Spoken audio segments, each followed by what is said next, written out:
Hello friends, एक बार फिर से आपका स्वागत है आपके अपने यूट्यूब चैनल वाईके सर ऑफिशियल पर।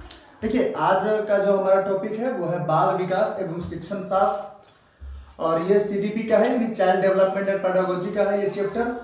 और जो आज का हमारा चैप्टर है वो है संज्ञानात्मक विकास का सिद्धांत। संज्ञानात्मक विकास का सिद्धांत किन्होंने दिया था? तो जीन पियाजे ने दिया था। तो जीन पियाजे ने क्या दिया था? संज्ञानात्मक विकास का सिद्धांत दिया था। तो उन्होंने अपने संज्ञानात्मक विकास के सिद्धांत के अनुसार जो है कि इससे ये जो आपका टॉपिक है, ये संज्ञानात्मक विकास का जो सिद्धांत, ये जो टॉपिक है, इस टॉपिक से सीटेट में भर भर के क्वेश्चन पूछे जाते हैं। तो आप जो है इस वीडियो को बिल्कुल भी स्किप ना करें। और एक आपसे सबसे पहले एक समझिए कि इसको आप वार्निंग भी समझ सकते हैं या फिर समझिए रिक्वेस्ट भी समझ सकते हैं। देखिए, होता क्या है कि दो तरह के अभी शिक्षक अभ्यर्थी हैं, यानी एक को कह सकते हैं कि पूर्व शिक्षक अभ्यर्थी और एक को कह सकते हैं शिक्षक अभ्यर्थी। वैसे अभ्यर्थी जिनका सीटेट पास है वो अभ्यर्थी अपने 7वें चरण के नोटिफिकेशन के लिए लड़ाई लड़िए जाके। वैसे अभ्यर्थी जिनका सीटेट नहीं निकला है वो आप सीटेट की तैयारी में लग जाइए, क्योंकि आपके पास बिल्कुल भी समय नहीं मिलेगा जब नोटिफिकेशन आ जाएगा तब। चलिए, तो ये एक छोटा सा जो है कि संदेश था आप लोगों के लिए। और बाकी वैसे क्या 7वें चरण को लेकर क्या अपडेट है, जो आंदोलन वगैरह हो गया तो उसका भी तो हो ही रहा है, पटना में देख ही रहे हैं आप लोग। तो उसका भी हम वीडियो तो डाल ही दिए थे। आप जो है आज का जो हमारा टॉपिक है वो है संज्ञानात्मक विकास का सिद्धांत। संज्ञानात्मक विकास का सिद्धांत जीन पियाजे ने दिया था। आपको बता दें कि जीन पियाजे जो थे वो स्विट्जरलैंड के मनोवैज्ञानिक थे, एक साइकोलॉजिस्ट थे जीन पियाजे, जिन्होंने बच्चों पर रिसर्च करके उन्होंने क्या कहा कि संज्ञानात्मक विकास का सिद्धांत दिया। चलिए शुरू करते हैं इस टॉपिक को। वीडियो को शुरू करने से पहले आपसे एक छोटा सा रिक्वेस्ट होगा कि यदि आप हमारे चैनल पर नए हैं तो चैनल को सब्सक्राइब कर ले, वीडियो को लाइक कर ले, ताकि हर वीडियो का नोटिफिकेशन आपको सबसे पहले मिले। चलिए शुरू करते हैं आज का ये क्लास।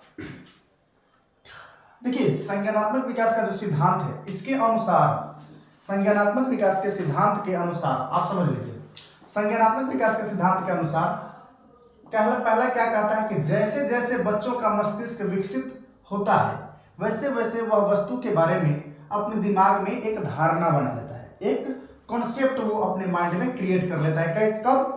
जैसे जैसे उसका दिमाग विकसित होता रहता है। इस स्वाभाविक सी भी बात है कि जब बच्चा छोटे होते हैं तो बहुत ज़्यादा कुछ तो नहीं होता है, लेकिन जैसे जैसे बच्चे बड़े होते जाते हैं तो वैसे वैसे वह अपने आसपास की वस्तुओं के विषय में एक जो है कि कॉन्सेप्ट बनाता चलता है। जैसे शुरू में जब वह बच्चा किसी आदमी को देखता है तो वो उसके विषय में क्या करता है कि वो उसके विषय में एक इमेज बना लेता है, एक समझिए कि कॉन्सेप्ट बना लेता है अपने माइंड में। कब? जैसे जैसे दिमाग बच्चों का विकसित होता है, जैसे जैसे वो बढ़ते रहते हैं। पहले वह जो है कुत्ता और बिल्ली में फर्क करना नहीं जानता है, लेकिन जैसे जैसे उसका दिमाग विकसित होता जाता है तो वैसे वैसे उसका कॉन्सेप्ट भी क्लियर होता जाता है। तो ये संज्ञानात्मक विकास के सिद्धांत के अनुसार है। दूसरा जो है वह बच्चे ज्ञान के सह निर्माता तथा नन्हे वैज्ञानिक हैं जो संसार के विषय में अपने सिद्धांतों की रचना स्वयं करते हैं। यानी जीन पियाजे के अनुसार बच्चे जो हैं वो क्या है? ज्ञान के सह निर्माता है, यानी ज्ञान का निर्माण वो करते हैं। और वो उनको जो बच्चे हैं उनको जीन पियाजे ने नन्हा वैज्ञानिक का संज्ञा दिया है। किसको? तो बच्चों को। किसने दिया है नन्हे वैज्ञानिक की संज्ञा? तो जीन पियाजे ने दिया है। तो वो बच्चे जब जैसे कोई वैज्ञानिक होता है तो वो क्या करता है कि किसी नए नए चीज़ों के बारे में क्या करता है? रिसर्च करता है, और रिसर्च के आधार पर वो एक थ्योरी बनाता है। जैसे जीन पियाजे ने ही रिसर्च करके एक थ्योरी बनाया जिसको क्या किया गया? कॉग्निटिव डेवलपमेंट थ्योरी कहा गया है, संज्ञानात्मक विकास का सिद्धांत कहा गया। उसी प्रकार मतलब जीन पियाजे ने बच्चों को नन्हा वैज्ञानिक कहा। तो नन्हा वैज्ञानिक कहा तो नन्हे वैज्ञानिक क्या करते हैं कि अपने जो है चीज़ों के बारे में वो अपने सिद्धांतों की स्वयं रचना करते हैं बच्चे। उसके अलावा तीसरा जो है वो बच्चों का चिंतन जो है वयस्कों से प्रकार में अलग होता है, न कि मात्रा में।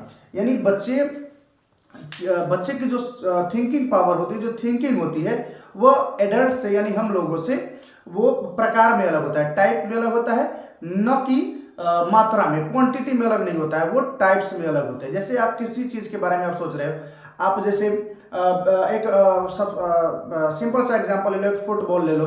फुटबॉल को जब आप देख रहे हो तो आप जब देख रहे हो तो उसको देख रहे हो कि ये वृत्ताकार शेप में है और किन चीज़ों से बना हुआ है। लेकिन जब बच्चे देखते हैं उस चीज़ को तो वो क्या कर रहे हैं? उसके रंग को देख रहे हैं। बच्चे रंगों को देखते हैं, न कि वो किस आकार का है, तो इतना माइंड उसका डेवलप नहीं हुआ रहता है। तो जितना आप सोच रहे हैं उतना वो भी सोच रहा है, आप मात्रा में कोई कमी नहीं है, जितना आप सोच रहे हैं उसके बारे में उतना ही वो भी सोच रहा है, लेकिन उस सोचने का उसका जो तरीका है, जो वो सोच रहा है उसका प्रकार अलग है, आप जो सोच रहे हैं उसका प्रकार अलग है। कैसे? तो ठीक वैसे ही जैसे आप उसकी आकृति को देख रहे हैं, वो किन चीज़ों से बना हुआ है वो देख रहे हैं, उससे क्या होता है वो देख रहे हैं, लेकिन बच्चे उसके रंगों को देखते हैं। तो ये एक छोटा सा उदाहरण था। उसके अलावा आप समझिए आगे, संज्ञानात्मक विकास की अवधारणा यानी concept of cognitive development. Concept of cognitive development, इसमें क्या होता है? अनुकूलन होता है। सबसे पहले अनुकूलन क्या होगा? तो वातावरण के अनुसार स्वयं को ढालना अनुकूलन कहलाता है। वातावरण के अनुसार जब हम स्वयं को ढाल लेते हैं तो उसे ही क्या कहा जाता है? तो अनुकूलन कहा जाता है। ये बातों को याद रखेंगे। जब आप किसी नए परिवेश में जाते हैं, नए वातावरण में जाते हैं, तो अपने आप को वहाँ 10 दिन एडजस्ट करने में आपको समय लग जाता है, वहाँ के लोगों को समझने में, वहाँ की व्यवस्था को समझने में आपको समय लग जाता है। तो जब हम किसी अन्य जगह पर जाते हैं तो उस जगह के अनुसार जब हम अपने आप को ढाल लेते हैं तो उसे ही अनुकूलन कहा जाता है। अनुकूलन जो होते हैं वो दो प्रकार के होते हैं, एक होता है आत्मसातकरण, दूसरा होता है समायोजन। आत्मसातकरण क्या होता है? तो आत्मसातकरण पूर्व ज्ञान को नए ज्ञान के साथ जब जोड़ते हैं तो उसे आत्मसातकरण कहा जाता है। आत्मसातकरण का मतलब हुआ खुद में समाहित कर लेना। आप जब कहीं जाते हैं तो आपके पास, आप जब बच्चे थे आप जब पहली कक्षा में थे तो पहली कक्षा में जो आपको नॉलेज था उसी ज्ञान का प्रयोग करके ना आप दूसरी कक्षा में पढ़े। ऐसा तो नहीं है कि सीधा मतलब पहली कक्षा के ज्ञान का आप उपयोग बिल्कुल भी नहीं किए दूसरी कक्षा में, ऐसा नहीं है। पहली कक्षा के ज्ञान का उपयोग आप कहाँ कर रहे हैं? दूसरी कक्षा के ज्ञान को प्राप्त करने में। तो वही चीज हुआ, जब पूर्व ज्ञान को नए ज्ञान के साथ जब जोड़ दिया जाता है तो उसे ही क्या कहा जाता है? आत्मसातकरण कहा जाता है। दूसरा होता है समायोजन। पूर्व ज्ञान में संशोधन करके वातावरण के साथ संबंध स्थापित करना समायोजन कहलाता है। अब देखिए, अब जैसे कि आप जब पहली कक्षा में थे तो हम क्या मानते थे? देखिए, जब पहली कक्षा में थे तो चाहे जब हम बच्चे थे, छोटे थे, तो हम क्या मानते थे कि सूर्योदय होता है पूर्व में और सूर्यास्त होता है पश्चिम में, यानी सूर्य पूर्व दिशा में उगता है और पश्चिम दिशा में डूब जाता है। ऐसा ही ना हम लोगों के पास नॉलेज था। लेकिन जब हम बड़े हुए, जब हम उसके थ्योरी को जाने, तब हमें क्या पता चला कि नहीं, सूर्य न उदय होता है न अस्त होता है, सूर्य कहीं नहीं जाता है, सूर्य एक जगह स्थित है और पृथ्वी क्या कर रही है? सूर्य का चक्कर लगा रही है। तो आपने क्या किया? पहले का जो ज्ञान था उस ज्ञान में आपने एक संशोधन किया और संशोधन करके वो जो आपका कॉन्सेप्ट था कि सूर्य इधर से उधर जाता है, उसको आपने उसमें संशोधन करके आपने ये एक थ्योरी बनाया कि नहीं, सूर्य इधर से उधर नहीं जाता है पूर्व से पश्चिम, बल्कि पृथ्वी जो है वह सूर्य की परिक्रमा कर रही है। इसलिए तो यहां आपने क्या किया? पूर्व ज्ञान में संशोधन किया और उसके बाद वातावरण के साथ खुद को जब संबंध स्थापित कर लेते हैं तो उसे ही क्या कहा जाता है? तो क्या कहते हैं कि समायोजन कहा जाता है। देखिए, आत्मसातीकरण प्लस समायोजन इज इक्वल टू अनुकूलन। समझ लीजिए, आत्मसातीकरण प्लस यानी जोर समायोजन, आत्मसातीकरण जोर समायोजन बराबर अनुकूलन, यानी अनुकूलन का जो रास्ता है वह समायोजन और आत्मसातीकरण के गलियों से होकर गुजरता है। यानी जब तक ये दोनों नहीं होगा तब तक अनुकूलन नहीं हो सकता है। जब तक आत्मसातकरण और समायोजन की प्रक्रिया नहीं होगी तब तक आप कहीं पे भी अपने आप को वातावरण के अनुसार नहीं ढाल पाइएगा। यही कहने का मतलब था। अब देखिए, स्कीमा क्या होता है? स्कीमा एक बहुत ही इंपॉर्टेंट पॉइंट है, यहाँ से क्वेश्चन भी कई बार पूछे गए हैं।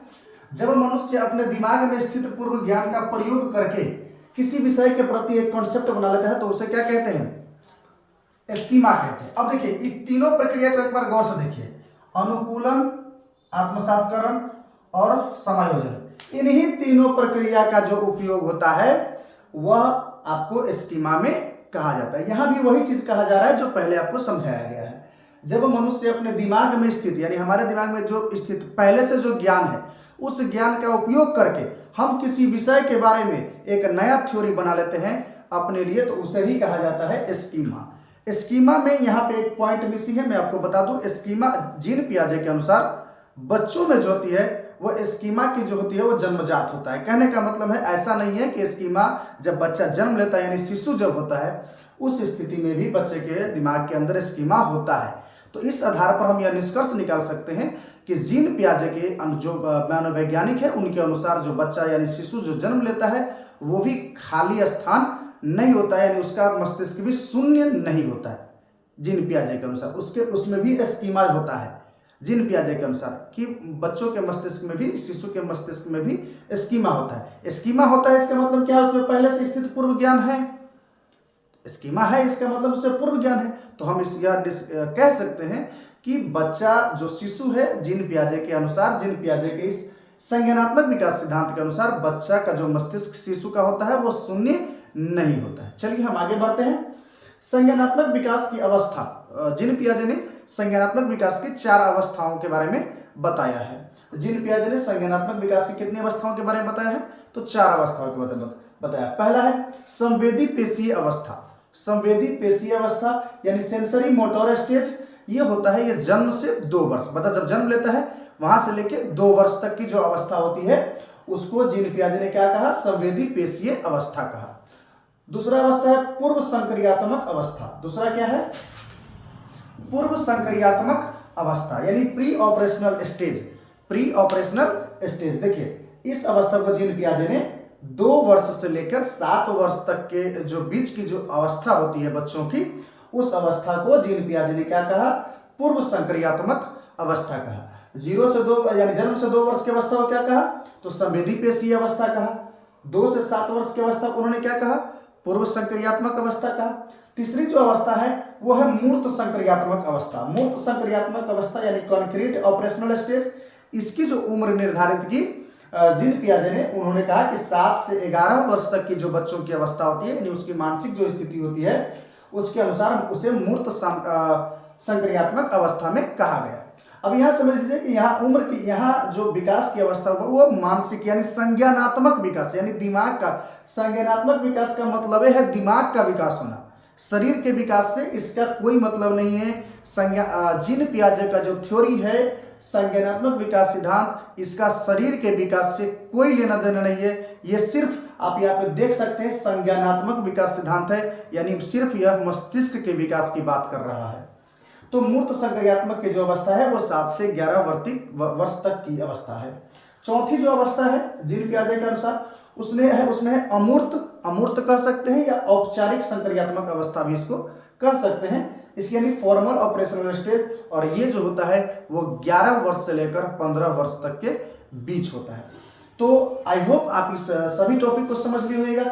अब इस चारों टॉपिक को यानी संवेदी पेशीय अवस्था, पूर्व संक्रियात्मक अवस्था, मूर्त संक्रियात्मक अवस्था और अमूर्त औपचारिक संक्रियात्मक अवस्था, इसको हम आगे के वीडियो में एक्सप्लेन करेंगे और जानेंगे कि ये सारी अवस्थाओं की विशेषता क्या है और क्या कहता है संज्ञानात्मक विकास का सिद्धांत इन चारों अवस्थाओं के विषय में। एक बार और जो विद्यार्थी, जो कैंडिडेट सीरियस है अपनी सीटेट की तैयारी को लेकर, जो गंभीर है कि नहीं मुझे इस बार क्वालिफाइड होने हैं, वैसे अभ्यर्थियों से अपील है कि वो इधर उधर समय अपना न गंवाएं। इस यूट्यूब वीडियो चैनल पर, उस यूट्यूब चैनल पर उस वीडियो को आप न देखें। आप कहीं भी, आप हमारे वीडियो को मत देखिए। अगर आपको मेरा वीडियो अच्छा नहीं लगता है तो आप हमारे वीडियो को मत देखिए। आप किसी और, जिस टीचर का वीडियो या लेक्चर आपको समझ में आता है, आप उसी टीचर का लेक्चर देखकर आप अपनी तैयारी करें। बहुत बहुत धन्यवाद। आप देख रहे थे YK सर ऑफिशियल को। जय हिंद, वंदे मातरम।